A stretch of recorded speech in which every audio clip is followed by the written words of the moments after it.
SC వర్గీకరణ అభినందనీయమని 3 దశాబ్దాలకు పైగా సాగిన పోరాటం సుప్రీంకోర్టు తీర్పుతో తమ కల నెరవేరిందని మాదిగ జర్నలిస్టు ఫోరం జిల్లా అధ్యక్షులు రామస్వామి అన్నారు. జగదేపూర్ మండల కేంద్రంలో ఎంజేఎఫ్ ఆధ్వర్యంలో అంబేద్కర్ విగ్రహానికి పూలమాలలు వేసి నివాళులు అర్పించారు. అనంతరం ఎంఆర్పీఎస్ వ్యవస్థాపక అధ్యక్షులు మందకృష్ణ మాదిగ చిత్రపటానికి పాలాభిషేకం చేశారు. ఈ సందర్భంగా వారు మాట్లాడుతూ రాబోయే రోజుల్లో మాదిగ జాతికి మంచి రోజులు వచ్చాయని ఆనందం వ్యక్తం చేశారు.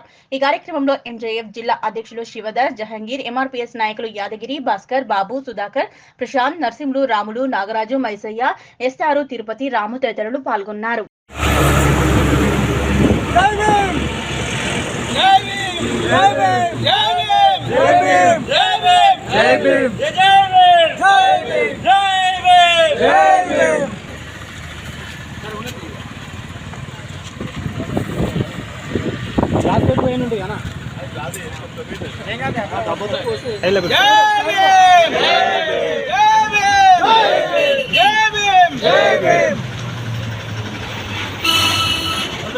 నాయకత్వం